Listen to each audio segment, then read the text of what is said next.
Good morning. This is Kurt Hyland, and this is my week 13 report for brewconfusion.com, November 23rd, 2014.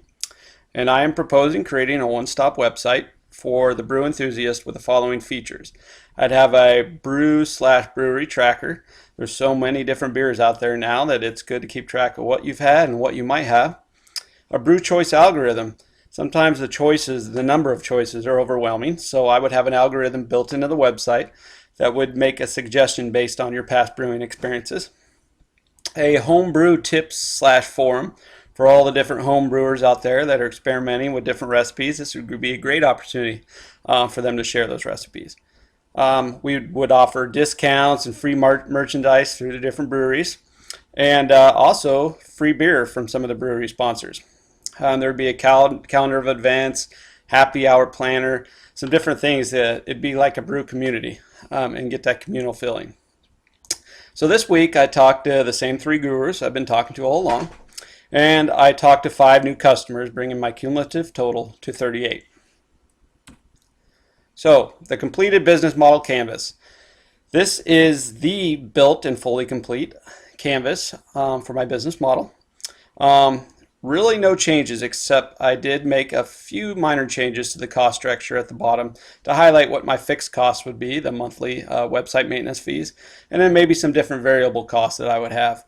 You know, gas to travel to different partners or breweries to build those partnerships, different travel expenses, etc.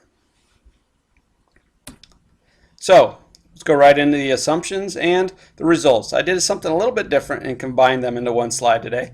I used the same experiments that I've used. I talked to the gurus face to face, and I talked to 2 of the potential customers face to face, and the other 3 I touched by email.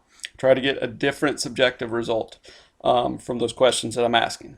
So the first assumption I made was that the primary distribution channel creation activity was website launch.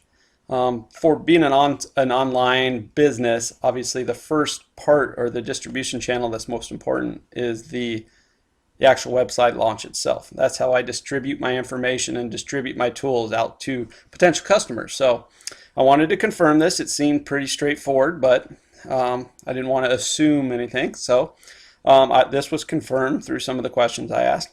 I also wanted to confirm whether or not I should establish a minimum number of critical partnerships prior to website launch. I looked at this last week, I looked at it again, and I believe that I really should get to a certain number of brewery partnerships before I launch the website to have enough data and have built a big enough database to make the website feasible and usable for the potential customers.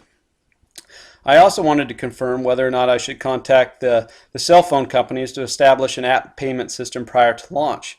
I believe that more people would be willing to download an app for a fee if they were able to, that fee was sent directly to their cell phone providers and they weren't having to provide Visa data or PayPal data on a website and worried about, the security of their information. So I did confirm that I should do this prior to the launch so that revenue stream is entirely built prior to the launch.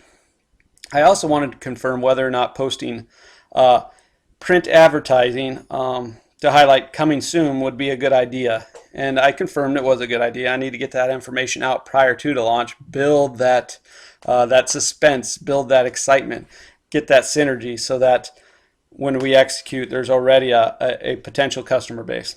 I wanted to assess whether it would be better to launch some tools on the website initially and maybe hold back some for promotional type launches later on. And the data was a little bit mixed, but going forward I'm going to go with the base tools first, get that excitement around the website, and then slowly build more momentum for different tools that I will add later on. Finally, I wanted to test again whether or not consumers would be willing to download apps, and if maybe adding a free download for people at first to test the website would be a good idea. I confirmed that this would be a good idea. Offer a certain number of free downloads and have people try the website, and that during that trial period they could highlight issues that I could address before full launch. So those are my updates for week 13. And once again, I look forward to hearing from you all and talking to you all again in a week. Thank you.